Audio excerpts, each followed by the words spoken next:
When you walk into a really high-end casino, and like before you've even found a table, someone in this sharp uniform hands you a beautifully crafted complimentary cocktail. Oh, yeah, right away. Right. And it feels like incredible hospitality. You feel welcomed, you feel valued. But if you stop and think about it, we all know that drink isn't really free. No, not at all. It's an acquisition cost. I mean, they are running a strict mathematical model. Exactly. The drink lowers your inhibitions, creates this sense of reciprocity, and ultimately keeps you sitting at those tables until you've basically emptied your wallet. Yeah. It's a very small, calculated price they pay for a massive, disproportionate return.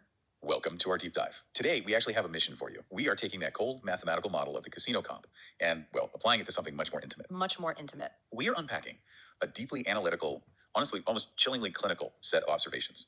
And it breaks down the precise mechanics of manipulative dating tactics. We're going to decode the hidden architecture of romantic exploitation. And I want to set expectations for you right away, just so you know what we're getting into. The material we are looking at today is forensic. Yeah, very forensic. It does not read like a personal diary or, a collection of dating gripes. It reads like an operational manual for an emotional scam. We are looking at a literal system here. And I mean, every system has players, right? Right. In this case, we have three. At the center is the manipulator, who is a 20-year-old male university student. Mm-hmm. Then we have his previous victim, who is just bluntly referred to in the analysis as big-breasted sister, which, I mean, that literal translation really highlights the deeply dehumanizing transactional way this system tracks people, right? Like they're mere resources. Totally dehumanizing, yeah. And finally, we have his current target, a 28-year-old working professional, referred to simply as 045. So I want you, the listener, to put yourself in 045's shoes for just a moment. Imagine you are swept up in a new romance. You're on a date, the conversation is flowing, and the guy sitting across from you just picks up the check. Naturally, you immediately think he's generous. Exactly. You feel taken care of. You are completely unaware that the person across the table isn't acting on emotion at all. He is running a standardized script. And the question we really have to ask is, well, what if that early romantic generosity isn't kindness at all?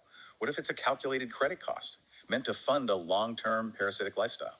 Which brings us to the underlying engine of this entire strategy. It's a concept identified in the sources as zero-cost capital turnover. Which is wild. Right. I mean, this is a term you usually hear in corporate finance, not, in the context of a weekend date. So let's actually define that before we apply it.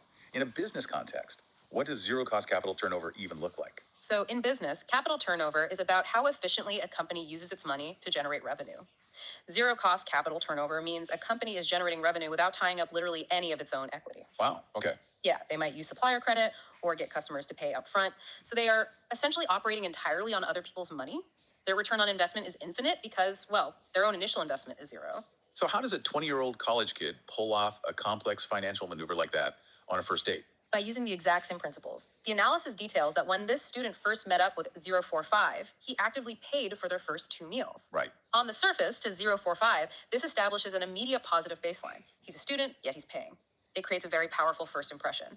But the crucial detail is the origin of the funds he used. And that part is just wild to me, because the money didn't come from a part-time job. Nope.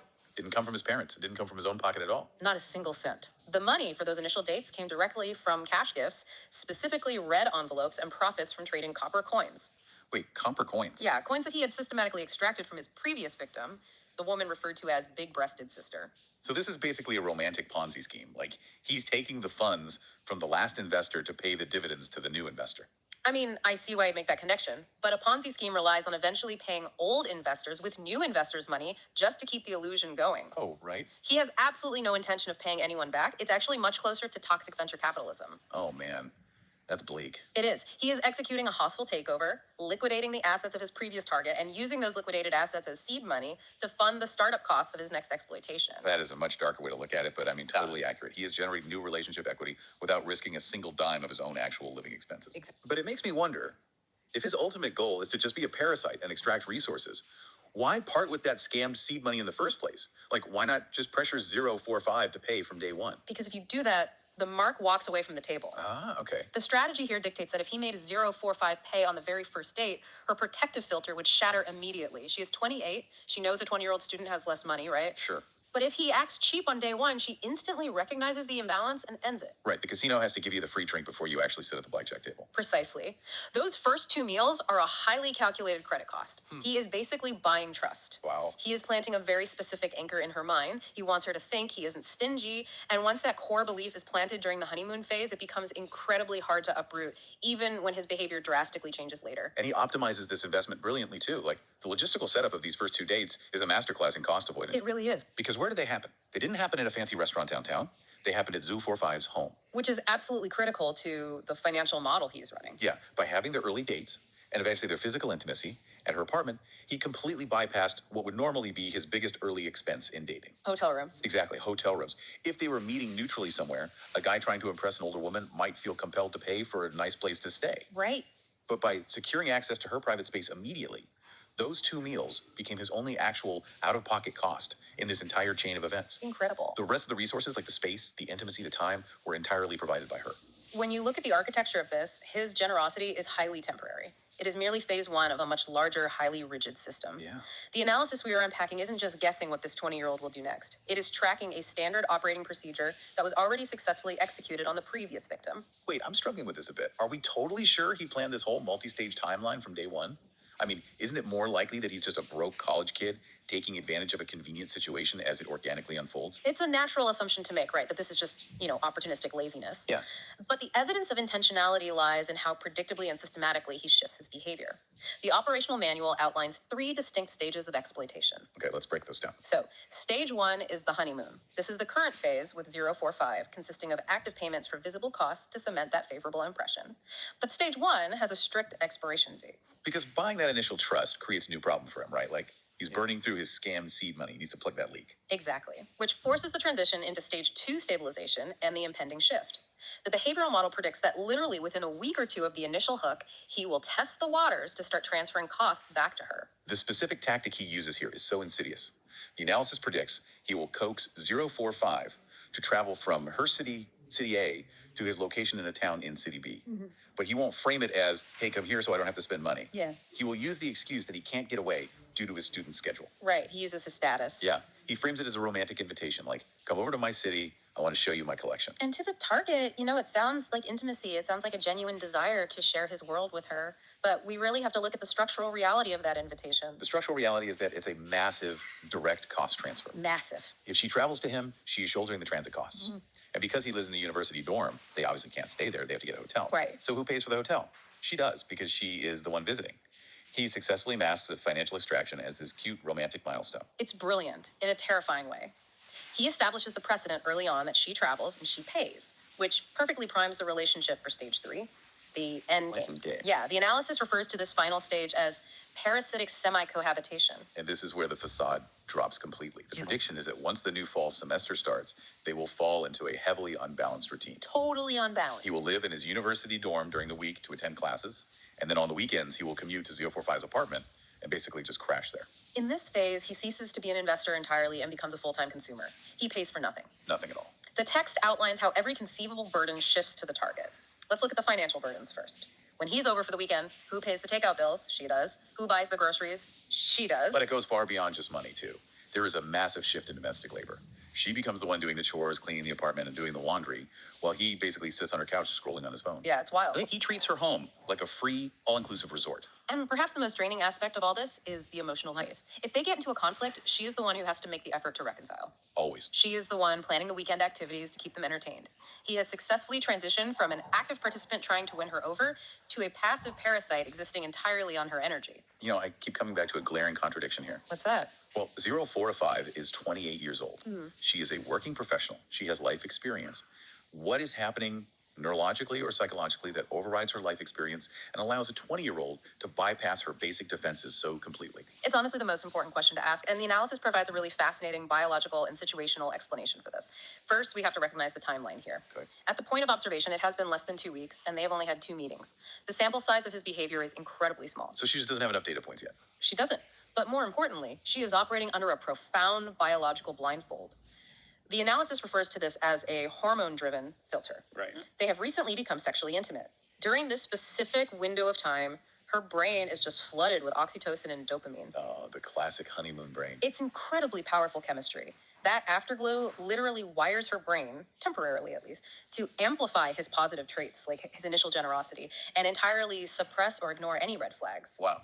So when he executes stage 2 and asks her to come to City B, her hormone-soaked cognitive processes won't decode it as he wants me to pay for a hotel. It will decode it as he misses me so much he desperately wants me in his space. It's like a neurological Vaseline over the camera lens. Yeah. Everything just looks soft, romantic, and well-intentioned. And there's another layer to this blindness, too. She simply hasn't seen him in a scenario where his actual character is tested. A dinner where a massive bill arrives and he awkwardly pushes it toward her. Right. They haven't navigated the stress of a canceled flight or a shared financial crisis. The exploitation hasn't been exposed to her field of observation yet because they have only existed in this tiny, highly controlled bubble of his own design. But bubbles pop. Yeah. Eventually, the oxytocin fades.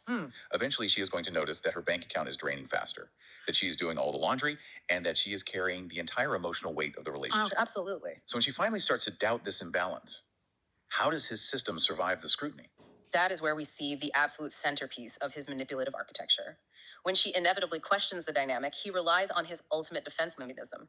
The analysis identifies this as the student shield. I found this concept staggering. He actively weaponizes the age gap that initially seemed like it might be a hurdle for him. Think about the sociological dynamics at play here. When she finally brings it up, when she asks, why am I paying for all our meals? Why am I paying for the hotel? He doesn't have to launch a defensive counterattack. Right. He doesn't have to gaslight her or call her crazy. He just has to gently remind her of their respective demographics. He's a 20-year-old student. She is a 28-year-old working professional. He literally lets societal expectations do all the heavy lifting for him. Precisely. He relies entirely on her empathy and her internalized logic. She will look at the situation and convince herself that she is in the wrong for even bringing it up. That's so manipulative. It is. She will rationalize his parasitism by telling herself, well, of course I'm paying. He's just a student. He doesn't have a salary like I do. It would be incredibly unfair and demanding of me to expect him to split things 50-50. It's a built-in excuse that is nearly impenetrable because it's based on a factual reality he actually is a student. Right, it's technically true. But it reframes his deeply calculated predatory extraction as a perfectly natural, unavoidable circumstance of their age gap. It protects his system completely. It is a closed-loop system of exploitation that is self-sustaining because it uses the victim's own virtues, her understanding, her maturity, her empathy entirely against her. Man. And the clinical reality noted in the text is that by the time the student shield wears thin, by the time the hormonal filter fully shatters and she actually sees the reality of the extraction, the damage is completely done. Yeah. She will have already been drained of a massive amount of time, emotional energy, and financial resources. It really forces you to take a step back and evaluate the hidden mechanics of human interaction. Bringing this deep dive back to you, the listener, why does mapping out this deeply cynical clinical breakdown actually matter? I think it matters because it completely shatters the myth of how manipulative relationships begin. We are trained to look for overt cruelty, obvious insults, or, aggressive boundary pushing early on. Like the obvious red flags. Exactly. Yeah. But the core lesson here is that exploitation rarely announces itself with a red flag. It usually starts with a calculated, zero-cost illusion of generosity. Understanding these mechanics gives you a new, much more analytical lens, recognizing that there are literal stages of cost transfer. From the honeymoon to stabilization to full-blown extraction helps you evaluate the early days of any connection. It does. It forces you to ask, are these early romantic gestures genuine expressions of care? Yeah. Or are they a temporary investment, a credit cost meant to hook you into a parasitic dynamic? It basically teaches you to look beyond the surface of the gesture. You have to look at where the generosity is coming from, and more importantly, what precedent it is subtly setting for the future of the relationship. It's about spotting the conveyor belt before you're halfway down the line. But I want to leave off with a thought experiment that builds directly on the logic we've just unpacked today. Okay, let's hear it. We know from the operational breakdown that his entire system, the zero cost capital turnover, the cost transfers, the parasitic semi-cohabitation, it all relies almost exclusively on his built-in excuse. The student shield. Right. The student shield is the structural load-bearing pillar of his entire strategy. It is the only thing that forces older, working women to shoulder his burdens without feeling manipulated. It is his universal get-out-of-jail-free card. I'm just a student. So consider this. Yeah. What happens to this rigid standard operating procedure in 2 or 3 years when he finally graduates? The shield totally vanishes. Exactly. Once he enters the workforce, once society expects him to be a contributing adult, that excuse evaporates.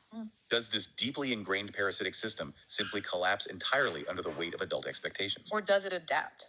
That's the chilling question. It really is. Having spent his formative adult years learning how to perfectly manipulate trust, exploit hormonal filters, and systematically extract resources, it is highly unlikely he just becomes a normal, contributing partner. Yeah, people don't usually just flip a switch like that. No, they don't. He will likely be forced to evolve a much darker, much more sophisticated set of justifications to keep extracting from the people who love him. Does the parasite die when it loses its camouflage, or does it just mutate into something harder to spot? That is a haunting thought to walk away with. Next time someone hands you a free cocktail or pays for your dinner without a second thought, maybe take a moment to ask yourself what game they're really playing. We'll leave you to mull that one over.